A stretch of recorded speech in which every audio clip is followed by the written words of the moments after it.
Good morning and welcome to CSL Denver, a place, a space, and a face of love. A community practicing universal principles to enrich our lives and the lives of others. Today, there's so much going on today. And first and foremost, I want to say Happy National Women's Month.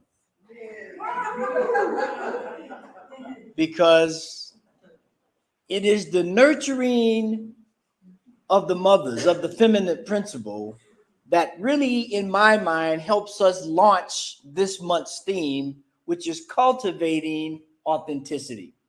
And no one cultivates better than a mother, or better than a woman, or the divine feminine principle. So I want to say that first and foremost. And then second, I'm really in a contemplative place because just before the service started, I found out that my best friend passed away.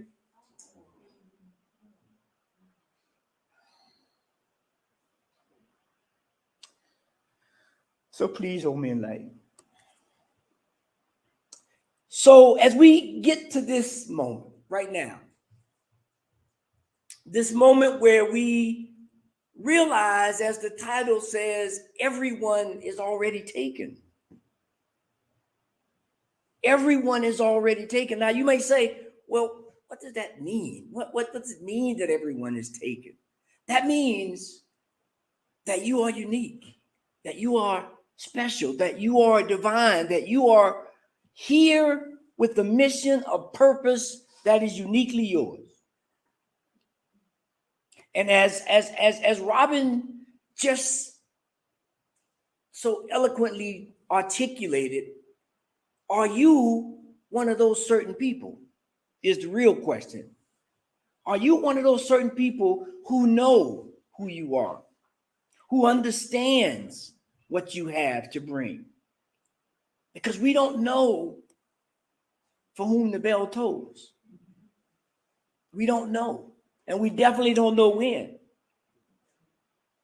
And so when I look around the world, and I'm always amazed at the tremendous diversity and variety of life. The colors, the sounds, the smells, the animals, this vast smorgasbord, if you will, of life and divine energy.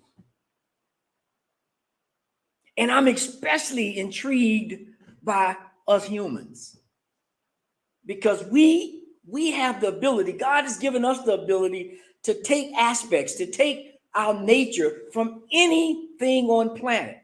We can be like a rock. I'm sure some of y'all have either been like a rock. I know some people that have that rock character. They say, oh my God.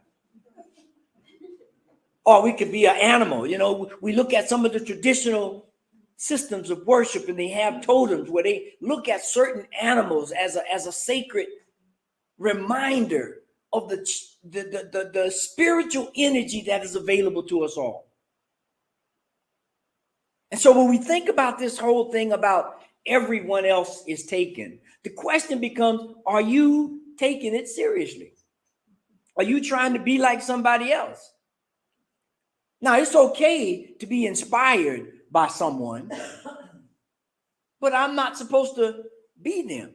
I can remember back in the early 80s in corporate America, and everybody looked alike, even the women. Everybody had the blue suits, the white shirts. The women had the little bow ties, and the men had the, you know. And it was like, I don't know what it was. It was scary, to be honest with you. Everybody tried to talk the same way with the same diction, and it's like, what is going on? But there's a reminder from the Bible in Psalms, the Psalms of David. David said this: for you created my innermost being. David is speaking with God. You knitted me together in my mother's womb. I praise you because I am fearful and wonderfully made. Your works are wonderful. I know the full well. Now, if you know anything about David, David was eloquent with his words. David was reverent with his behavior, and he was someone who understood that he was unique, that he was one of a kind. And so he authentically presented himself. Authentically presented itself. And then there's this verse out of Jeremiah, first chapter, 5th verse, that says this: behold, I formed you in the womb. I knew you before you were born. I consecrated you, meaning I made you sacred. I made you unique. I made you one of a kind to show my glory, to show who I am, to show that we are family together. And so when we think about all of this variety and all of these different things, and we begin to cultivate it, we really, really move forward with this idea. I want to bring up this slide here. There it is. And it says this: your soul belongs to the universe. Your mind is an outlet through which the creative intelligence of the universe seeks fulfillment. That's by Dr. Ernest Holmes in this book, This Thing Called You. And if you don't have that book, I would encourage you to get it. And if you have it and you haven't read it in a while, read it again. Because it opens the door to let us really begin to realize who we are, or the potential to be who we are, right? Because some of us, I'll hold my hand up first, are slacking. We're not being the best that we could be. We're not doing all that we can do. And of course, yeah, we got the excuses. Well, I'm tired. Well, I got to go to work. Well, this, that, the other, and the other thing. But God is always present.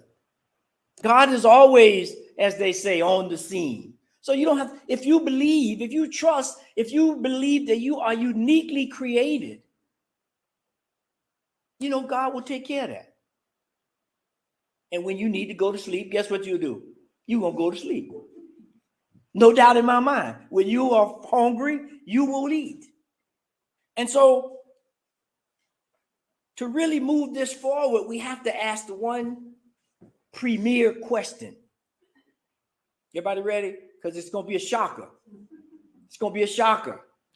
Do you know who you are? Do you really know? Not what your mother said, not what your father said, your mate, your job. What do you know inside of your heart of who you are? Because it's so easy to be swept up in the tide of popular demand, or swept up in what is immediately in front of you right now. But there's that saying that we're all familiar with. My wife don't like me to say that because sometimes people are not familiar, but I'm going to say it this time because I know everybody is familiar with this one. To know yourself is to know God. To know yourself is to know God. And so when you can step into that understanding, now you can begin to cultivate this authenticity because you have a relationship with God. You have a direct lineage to the divine intelligence that created all this diversity we talked about in the beginning, the colors, the sounds, the sights, the people. I don't need to ask you. I may ask you if I get weary, but I don't need to ask you. I can go directly, authentically, uniquely to God to find out what's mine to do, to find out who I am, how I should show up. And so when we are able to do that, we can avoid this statement by Emerson. Emerson said, to be an imitation is suicide. To be an imitation is suicide. That life is so vast, life is so great, God is so wonderful that I don't need to imitate anybody. Now, if we take a step back, we know that there will be similarities. Why? Because God said, I created each and every one of you, each and everything on this planet from my spirit. So there's a chord, there's a tone, there's a piece of us that is the same. That is the Spirit of God. So we will find these commonalities and these connections. But what you won't find is what I got, and I won't find what you got. You have to show that to me. I have to express that to myself, to you. Because when I can do that, then we can find our place in the grand dance of life. You know, there's that song, you know, dance with just total abandonment. Don't worry about who's watching. Don't worry about if you're off beat. You may not even hear the beat, but dance. It's that song that says, you know, I forget it. The line I love is that I hope you dance. If you this time around, I hope you dance, because that expresses your uniqueness, your authentic self. So when we look at cultivating authenticity, it's not about becoming something other than who you are, becoming someone else. It's about releasing all of the patterns and fears and all those things that are blocking the real you. That's blocking the real you. And you might say, well, I just said, you just asked me, did I know myself? Maybe I don't know myself. No. I gave you a cop-out. I shouldn't have even done that. You know who you are. Deep down inside, when you're in the quiet, small moments of your day, you know exactly who you are. The question is, are you courageous enough to step forward with it? Are you willing to be in a space that allows you to really not, I could say something really nice, but with flavor and spice on it, but I'll say I won't. That you're really nice, that you really can give into it, right? Because when we're able to do that, we can step into this space that says courage is a heart word. The word of courage is cur, the Latin word for heart. In one of its earliest forms, the word courage meant to speak one's mind by telling all of one's heart. To speak one's mind by telling all of one's heart.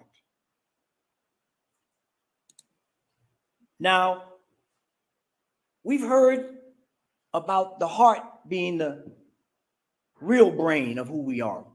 We have an institute right up the street here in Boulder called Heart Math that has done all kinds of research on the heart in terms of the neurons that are there and the intelligent cells that are there, and it can quantify that there is something in the heart that can move beyond anything you can imagine if we give into it, if we have the courage to let that what's in there come out. Do you have the courage? Do I have the courage? Well, to be honest, sometimes I do, sometimes I don't. But that's where we become our brothers and sisters keepers. We hold each other accountable. We demand that you be authentic, that you bring your true self to the table every day. Even if it's not the best you, we still just want you, right? There's a verse in the Quran, and I thought about this. My friend said this all the time. It's the 55th chapter called El-Rahman, which is the mercy, verse 61. And it says, which of the favors of your Lord will you deny? Which of the favors of your Lord will you deny? What gifts that God has given you? What understanding that God has given you? What are the things that you will deny? And he would always say it, and he said, I'm not going to deny none. I want to express all of them. I want to embrace all of them. So I encourage each and every one of us today to do that. Think about which of the favors of your Lord are you denying?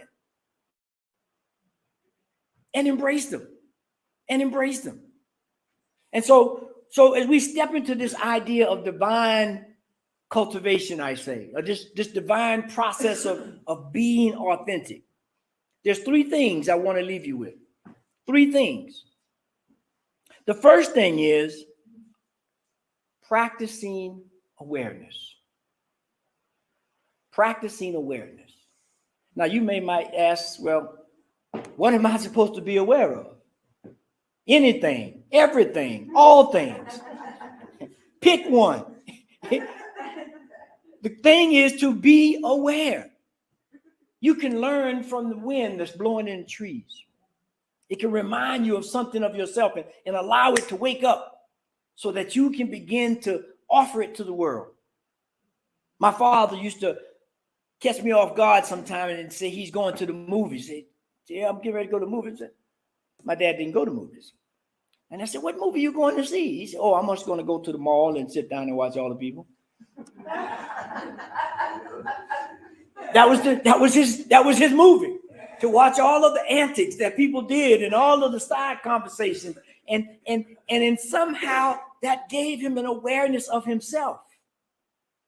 He could see himself in different people, different things, different, going ons in the mall. So we have to begin to practice awareness, and that means watching and observing everything. Because when we can do that, we can tune in to that subtle spirit that's in everything. We can quiet our mind, if we can put aside our egos, if we can stop thinking about ourselves for just one moment. What I didn't get, what I didn't need. Not that you don't need them, but it keeps you from being your authentic self because you're caught up in stuff that's not tapping you into the divine. God will take care of us. We don't have to worry about that. What we should be worried about is, are we delivering the gifts that God has given us? So if we can do this one thing, practice awareness, that'll get us way down the road. Way down the road. Now, the second thing, all these are hard. They sound easy, don't they? But I'm looking here at this thing, I'm to myself, I'm like, man, it's kind of hard. The second thing is to embrace compassion and belief. Now, that sounds nice, right? Oh, be compassionate and show love. That's a hard thing to do. Somebody makes me sick. I don't want to show them nothing. Definitely not compassion. But when we can do that, when we can step into this idea of compassion, of having a direct connection, because again, remember, we all have the Spirit of God. So there's always that way to feel that compassion, that spirit within each and every one of us that's not vibrating at the highest level. But when we can practice this compassion and believe that it makes a difference, faith is believing in the unseen things. Nobody in here does not believe in electricity. Nobody in here does not believe in gravity. Nobody in here does not believe in aerodynamics. Y'all are going to get on a plane sometime this summer. You're going to go home and cut your lights on, and nobody's going to float up off the planet when they get up out of these chairs. But none of us has ever seen those things with our physical eye. No one has seen gravity or electricity or aerodynamics. But we believe. And just like we believe in those, we have to believe in the power of compassion. Believe in the power of being authentic. Because that's what we're here for. Brother Eddie sung so well at the very beginning, the garden. That's what we are. We are a garden, and we need to be uniquely and authentically everything we are so that we have a bountiful garden. And so once we can practice awareness, and once we can embrace compassion and belief, the next thing that we have to do, the last thing that we have to do is step into courage. Is to step into courage. And we just did the little part there about the heart, but the challenge with that courage is you have to be vulnerable. To be courageous, you got to be vulnerable. I mean, I got to put myself out there. Now, we've all been put out there one way or another, I'm sure, and we might not have enjoyed it. But I can tell you this, if you yourself have brought yourself forward, even if it was uncomfortable, even if you were afraid, once you were on the spot, a whole new spirit took over. A whole new light began to shine when you were vulnerable enough to be authentic and to speak your word and to be the example of God that each and every one of us are. And so it's impossible not to see what's hidden. Right? If you want to be courageous, that means you can't hide. You can't hide behind fear. You can't hide behind guilt. You can't hide behind good enoughs or any of those other things that keep us from showing up. You can't hide. Everywhere you go, God is right there. Everywhere you go, more importantly, you are there. So even when you think you hide, you're not hiding. You know where you are. You ain't. You know exactly where you are. And so we have to begin to do that every day with ourselves, to practice awareness. Understand what it means to be compassionate and believe in something. And then we have to be courageous enough and vulnerable enough on it to be it. So that when people look at us, and I'm sure, again, I'm gonna say that magic word, I'm sure everybody has had this. Someone comes in your presence and you say, there's something about that person. Now, it could be so-called good or so-called bad, but I'm sure we've all had the experiences where we felt something about someone else and all they did was come into the presence. That's what we have the ability to do for good, for humanity, when we are in tune with the Most High God and can be authentic. So I want to close with this. God has made each of us special and unique. He's created us in amazing ways and made it possible for us to contribute to the glory and oneness of life. We have been given something that is special, that no one else has to offer. Rather than making us arrogant or afraid or any of these other things that make us play small, we should take this knowledge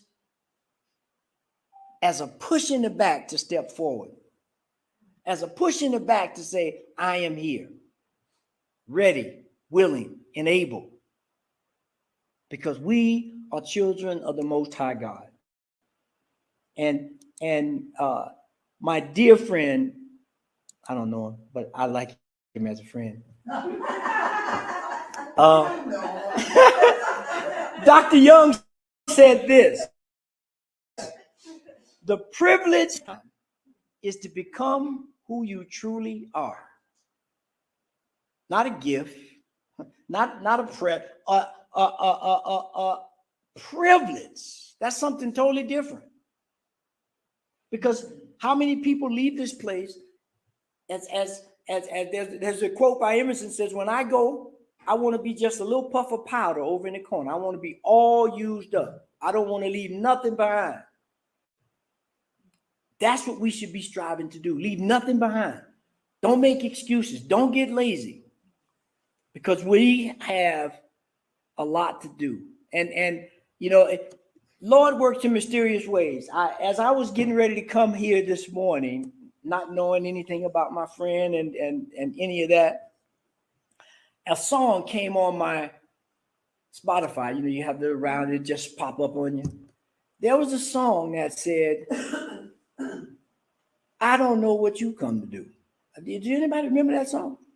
If you're from the church, I don't know what you come to do. I don't know what. I come to clap my hands. I come to stomp my feet. I come to sing my song. I come to do my dance. I don't know what you come to do. That's what you should be saying every day. Every day. What did you come here to do? Sing, dance, write, whatever it is. And when we can sing that song and do that dance and clap those hands, life will be authentically cultivated, and you will really understand the concept that everyone else is already taking. And so as we prepare to take that into our heart this week, as always, you know, if you know me by now, you got to have some action. You got to do some work, because this is not, we want to get inspired, and then we want to have inspired work. So there's 4 things I normally I only have 2, and I was inspired to put 4. So pick one, anyone. But the first one says, write down the strength God has given you and give thanks for them. Write your strength down and give thanks for them. The second one is, what are some of the life experiences that have helped shape you?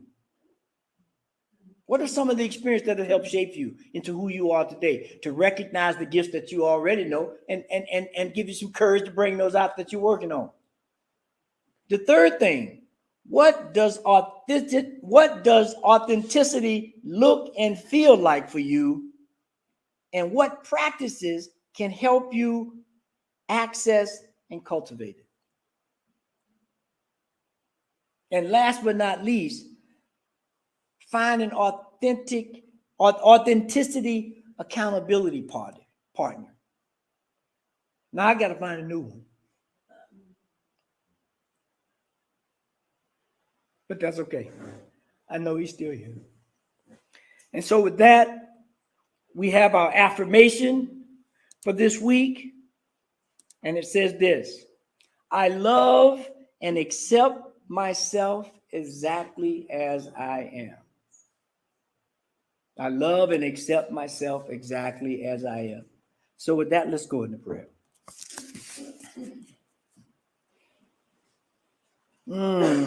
Seeking the honor and glory of God. That divine spirit, that animating aspect of the entire universe, that allows each and every one of us to be uniquely who we are. That energy that woke us up this morning and reminded us that there's work to be done. Life is moving. Are you cultivating? Are you weeding? Are you watering your life? Are you saying things that inspire, or are you tearing down? Because cultivation is about upliftment and taking things away that are no longer needed. And so as we begin this month of cultivating authenticity, of really knowing who we are, we begin to look at our lives and we begin to say, am I true to who I am? We know that God is available. We know that all of the divine intelligence is right where we are. And so I declare right here, right now, for each and every one of us here in person and online, that today we will be courageous, i.e., we will be vulnerable enough to step into our true self. We will allow God to be on the front, the back, the right, and the left to guide us, to protect us, to hold us, so that we remember what we came here to do.